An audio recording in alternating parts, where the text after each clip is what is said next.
Week after week, thousands of us have been in training ever since we in New Zealand undertook to pull our weight in this war. We knew, and the men in camp knew, that the training was for a war that would be fought on the other side of the world. We knew that ships would take the New Zealanders there, and already many of those who went have fought and suffered in the front line. Yet until now, only a handful of us have known what troop departures look like, how it feels to say au revoir to soldier friends and relations at the ship's side, the sorrow and the pride of it. Just a few months ago, these men were working alongside of us in shops, factories, cowsheds, and offices, good workers and good friends. We might be talking to a man in the tram or in the pub one day and find him in uniform the next week. Or we might be Anzacs ourselves. This is a war with everyone in it, women too. It is just a matter of taking our turn. In a few weeks or a few months, we may be on the inside, trained, skilled, and proud of it. So we look on at what might be ourselves. It's not just another army marching past, but our army. They weren't used to marching in step then, but if marching had been a useful job in civil life, they would have done it. If it's milking, they can milk. If it's building roads, they can navvy. If it's banking, they can bank. And if it's fighting, they can make a pretty thorough job of that too.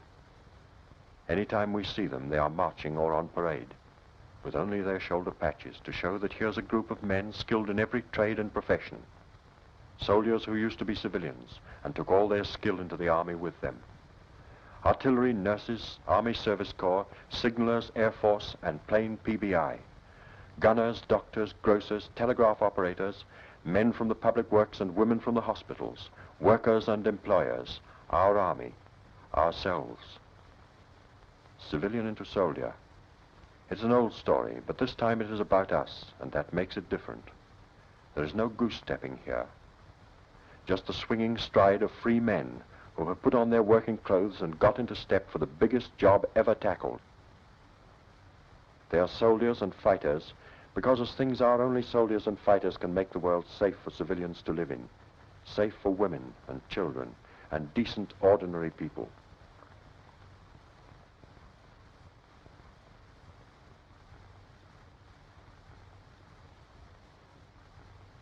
Poor deluded country lads, Hitler called them, though no army in all history has known better what it was up against or what it was fighting for. They helped to make this country the way it is, happy, prosperous, free. Country lads and town lads, they have gone right across the world to help those who feel like us to be free and happy too.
Most of these men have never been to sea before, except perhaps to cross the straits.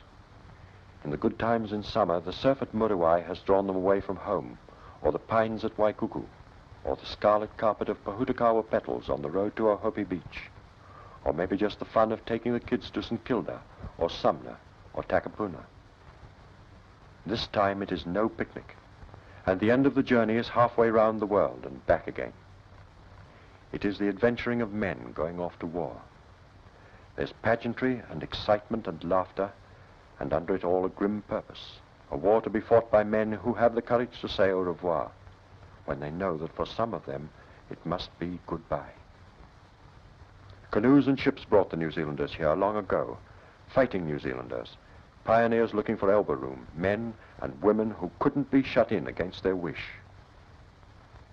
We still feel the same way, though we cannot all stay here and remain free.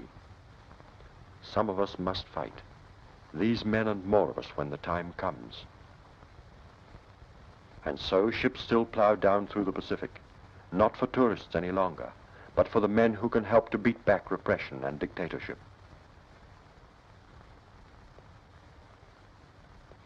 As a people, we are a little reserved and very determined. We usually know which way we want to go, and when we've made up our minds about it, we go there. The men in the army know what they are fighting for, and the rest of us feel with them that what they have undertaken is the right thing to do. We are proud of them, and our pride is mixed with sorrow at their leaving us. But we have never gone in for anything without knowing what lies ahead, what difficulties and hardships there are. Our men know that too. They will be back amongst us sometime, not fighting then, but helping to remake the world, a world fit for people who have risked so much for the right to be free.